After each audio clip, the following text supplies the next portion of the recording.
Roger Green here, and I'm with Ralph White, the co-founder of the New York Open Center, and it's being transformed into the new Center for Holistic Learning. Yes, correct. Right. And we're here today to talk about the Esoteric Quest.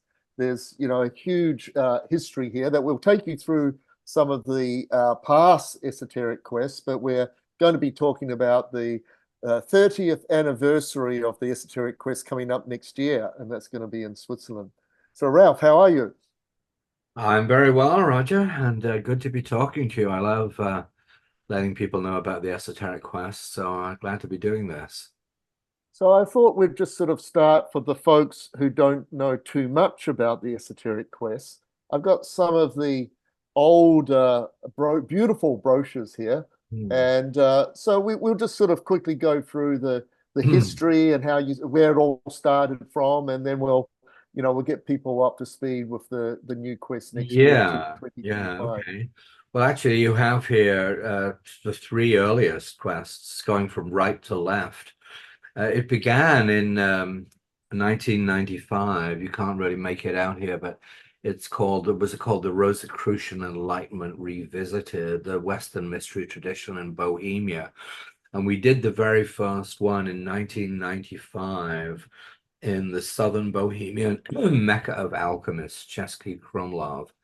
Uh, that was a phenomenal event. I invited everybody I admired in the Western tradition, and they all said yes, even though nobody had ever heard of Český Krumlov because communism had just ended, and of course it was behind the Iron Curtain for all those years. So that's what launched it. I never expected it would go on for 30 years. Then 2 years later, we did in Prague alchemy and the Hermetic tradition, which was a beautiful continuation. There's actually a book that came out of this called The Rosicrucian Enlightenment Revisited. And Right.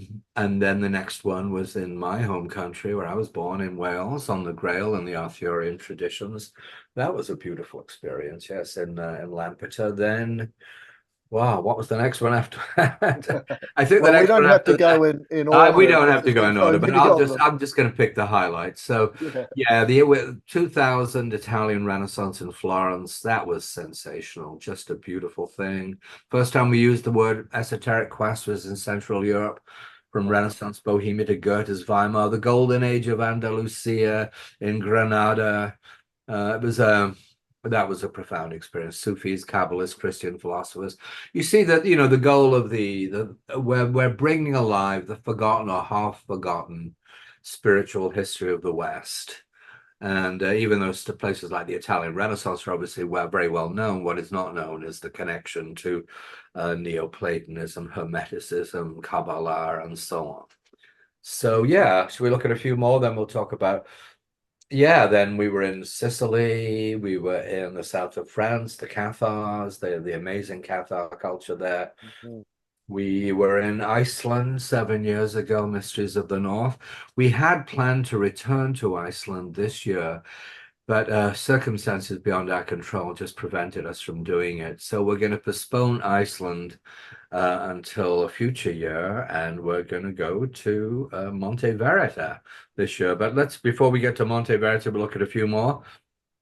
Yeah, we did the Esoteric Quest for the Mysteries of Antiquity on the island of Samothrace in Greece. We did Inner America, which in Yep. upstate New Good York. old New York That was a State. really Yeah, fun one. Yeah, it the was. feminists and the Hmm. Declaration of Sentiments and the beginnings of many, New York State in the 19th century was the equivalent of California in the 60s. So, and of course, ancient Alexandria. What can you say about ancient Yeah, Alexandria? it So was that was great. Yeah. stunning. It was right. We slipped in right in the middle of the revolution, and just before everything went Right. bad, and it was a phenomenal experience. Loved it. And yeah, and then we've done the North, Mysteries of the North. We did Iceland, as I said, with the Western Isles of Scotland. We did it in a Scottish castle in the Isle of Lewis, not a medieval castle, a castle built by a 19th century Scottish opium dealer, unfortunately, Right. but still an interesting castle. We did South America. We've done two in the Americas, the one in upstate New York on New York and America's contribution to spiritualism and feminism and all of that, and of course the Native Americans. And we also went to South America. That's of course Machu Picchu there, and on to Bolivia. And I love Bolivia. I've always loved Bolivia. Yeah, it was fun. Yeah, So no, take that. yeah. So here Well, now here we are. here we So are this has got right a now. very interesting backstory to it, Ralph. Yes, Not yeah, many people know about this particular piece of our history. So yeah, yeah, that's take it right. away. So this is an event that I've been thinking of doing for a long time because it is the birth of the counterculture as we know it. And of course, we've done antiquity, Alexandria, ancient Greece, we've done the Renaissance, Florence, Bohemia. We've done even the 18th, 19th century with Goethe and Schiller and so on.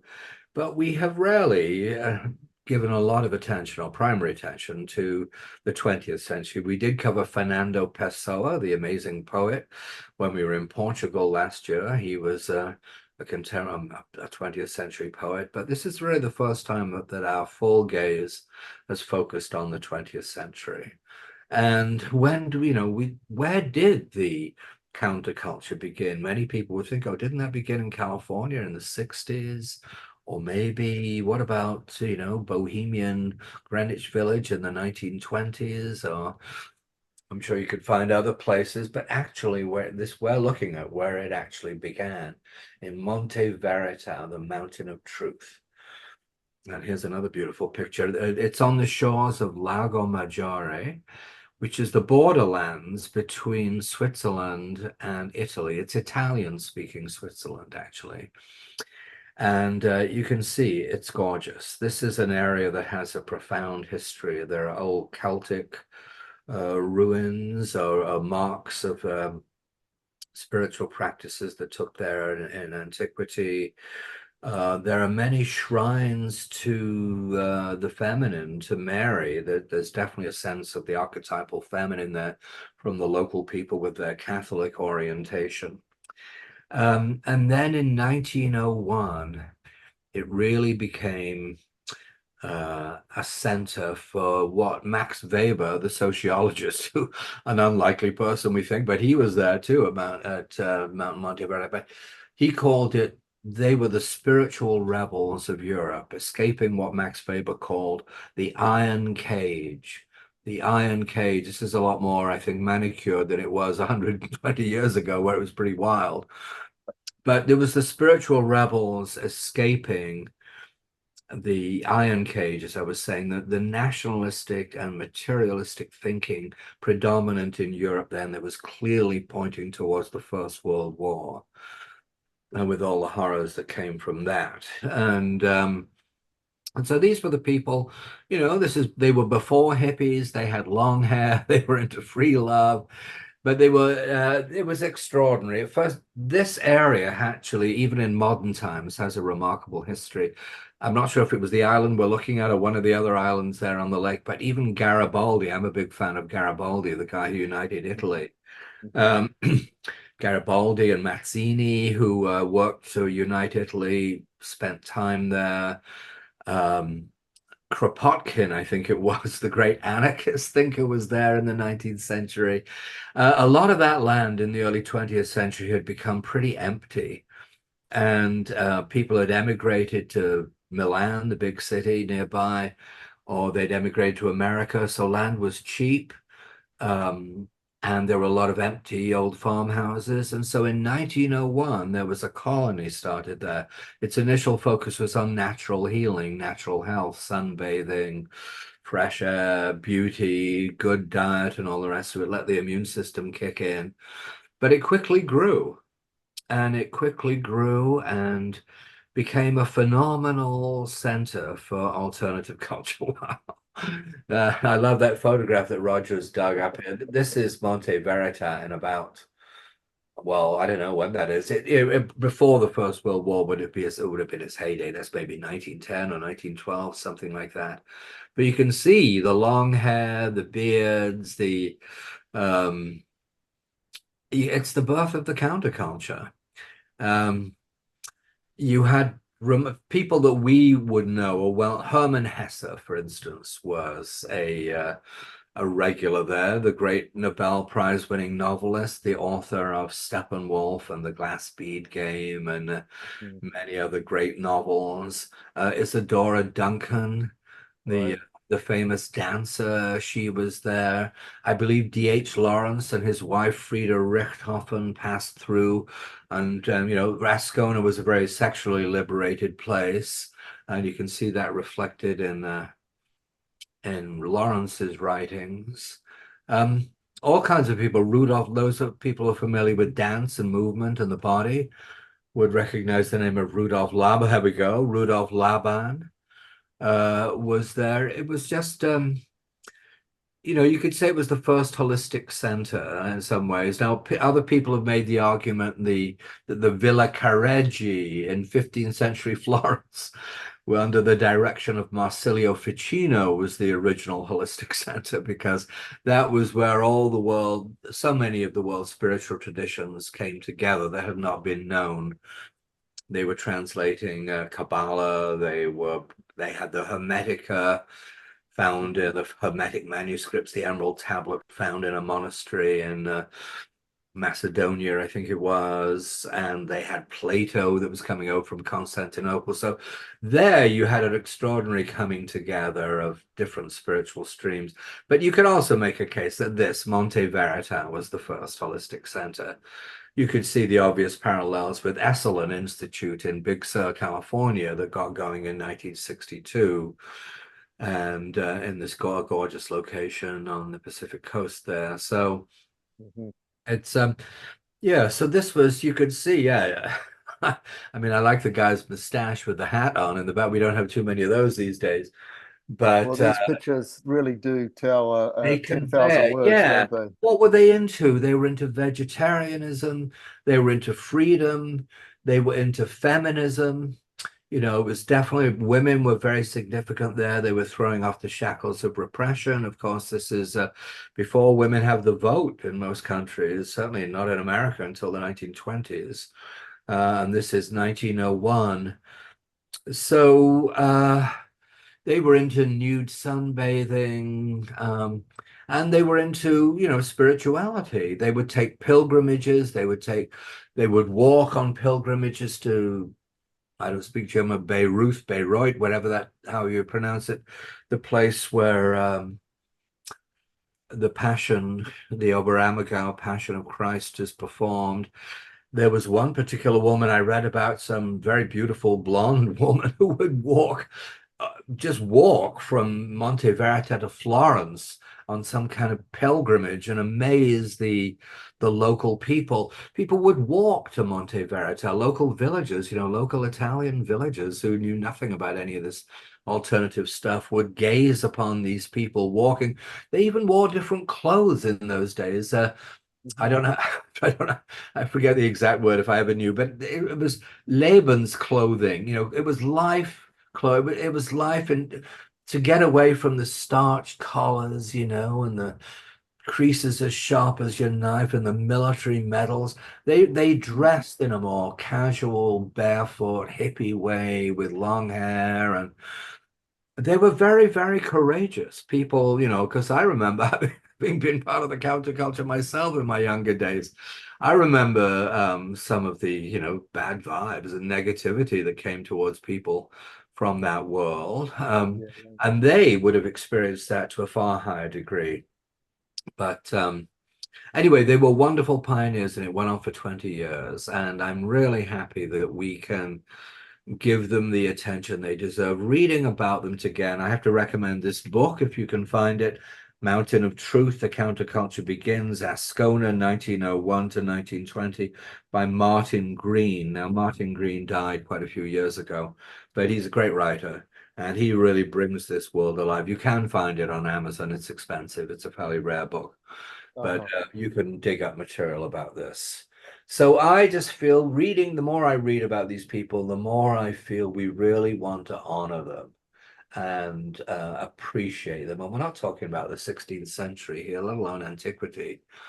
This was a time when some of our grandparents were alive and so on. And so I'm thrilled that we can bring this alive. We can do it in a place of beauty. But I should say, Roger, shall I just go over the itinerary for next year's quest, our 30th anniversary? Oh, Oh, absolutely. If you've yeah. got it, if you've got something prepared there, that would be Well, I've just got it in my great. mind. Yeah.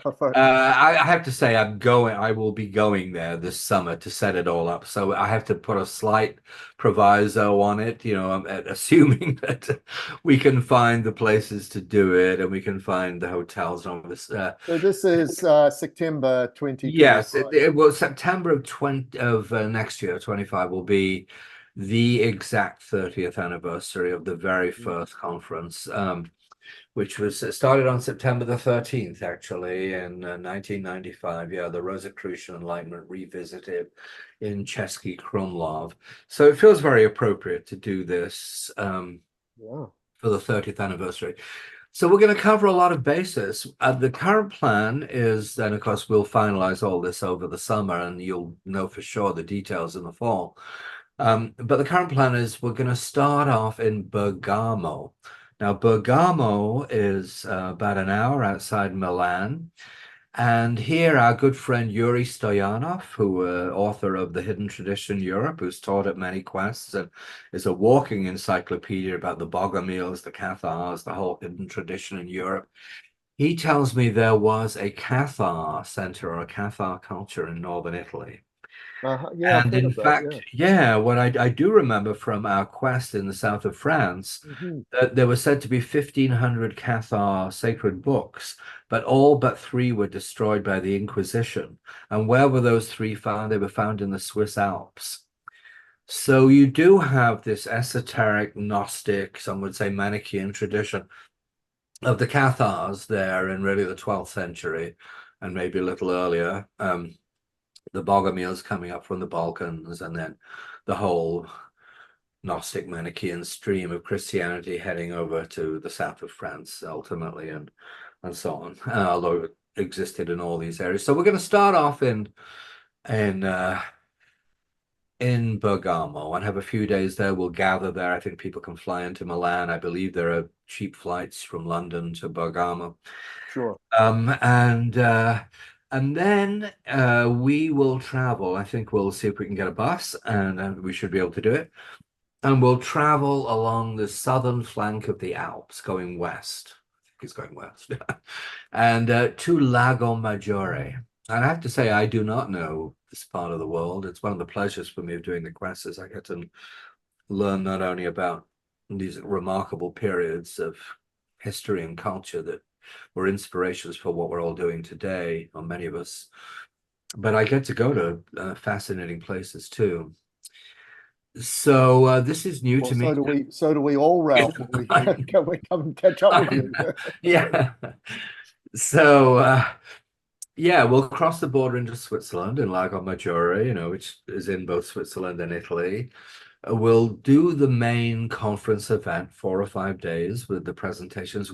As always, our goal is to bring alive a half-forgotten period. Now, whether this was the alchemists in 16th century Bohemia or whether it was Monte Verita before the First World War on the borders of Italy and Switzerland, we love bringing alive these wonderful forgotten periods with true deep pioneers.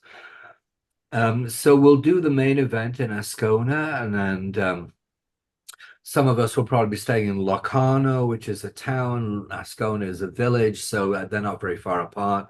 I'll be figuring out where we'll stay and where we'll meet. There are these gorgeous islands too. You're right at the southern base of the Alps, as you could see in those lovely shots that Roger put up there. You've got the Alps rising up there just to the north, and then this exquisite land and islands and beautiful hills and gorgeous vegetation. It's a bit like Northern California in the sense that you can have pine trees and you can also have tropical or semi-tropical vegetation as well. So it has that beautiful mix of flora and I don't know about the fauna, but the flora is certainly beautiful. So we'll do the main conference event there and bring alive that period and all these amazing figures who were there. I'll mention them again. Hermann Hesse, the great novelist, Isadora Duncan. I'm pretty sure D.H. Lawrence and his wife Frida passed through there, Rudolf Laban, many others. Believe it or not, we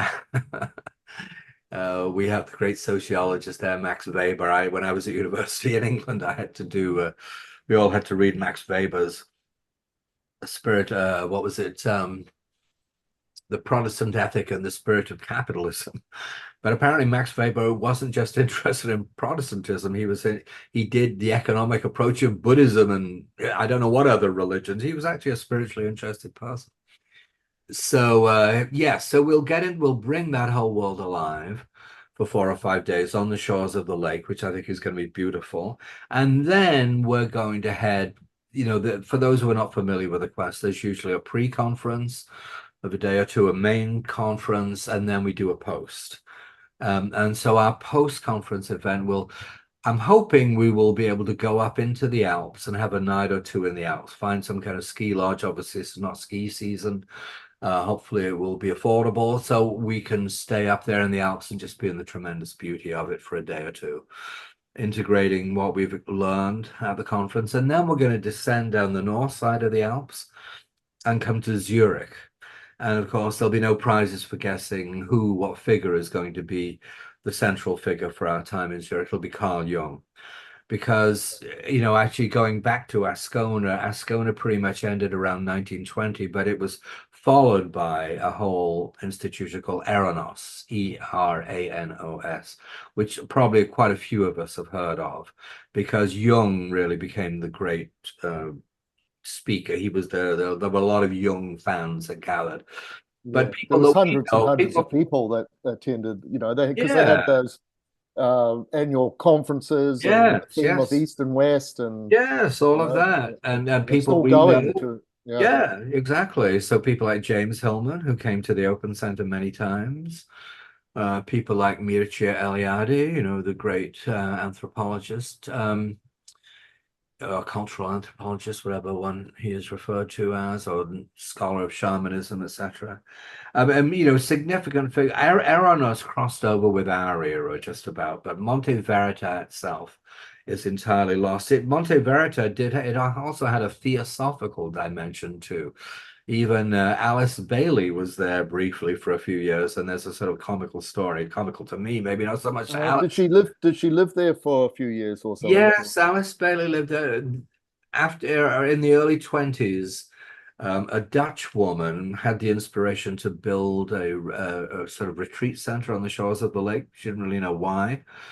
So she built a house with a meeting room. I think we'll use it. The room only takes about 20, 25 people, so it'll have to be a breakout for us. But yeah, she was there with her daughters, and the Dutch woman thought it would become a center for theosophical study. Because back in the 19th century, there was a remarkable Hungarian guy who I think bought the first property in Monte Verita. He had been a doctor and an army officer in the Austro-Hungarian army, and I think he refused to fight in the First World War. He thought it was a stupid war, and he was denied his medical license and thrown out of the army. But he was a theosophist, and so there was that theosophical element right from the beginning. But this was more in the 1920s when Alice Bailey was there. But it didn't work out. They were there for a couple of years. There is a sort of comical episode about Alice Bailey's daughters like to sneak out and go to Monte Verita because it was a kind of sexy place. And the Dutch woman, I think, was of a very puritanical disposition.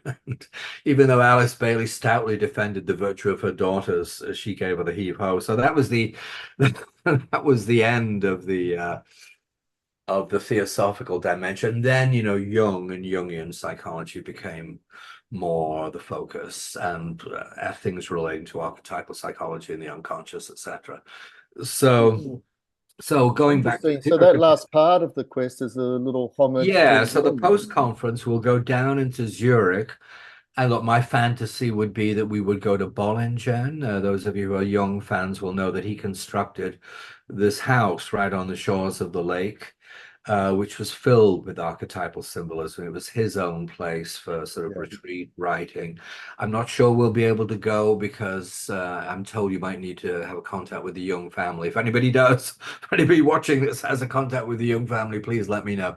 We would love to go, but we'll certainly bring Jung's Zurich alive for those couple of days. It's a beautiful city by all accounts. And then, last but certainly by no means least, we just travel an hour and a half west to Basel. Today, people know about Basel and the art fair and all the rest Sure. of it. But actually, we'll be there because it's the center for Rudolf Steiner's work, and you have the Goetheanum there, which I think I hitchhiked past as a 19-year-old. I remember looking up on this hill thinking, what is that? But it took me years to find out what it was. So we'll have a real focus on Rudolf Steiner, who just, arguably left the greatest holistic legacy of the 20th century in terms of Waldorf schools, biodynamic agriculture, inspired the Camp Hill villages for special needs people, and actually gave 6,000 lectures and 25 books and decades of the deepest spiritual esoteric philosophy you could imagine.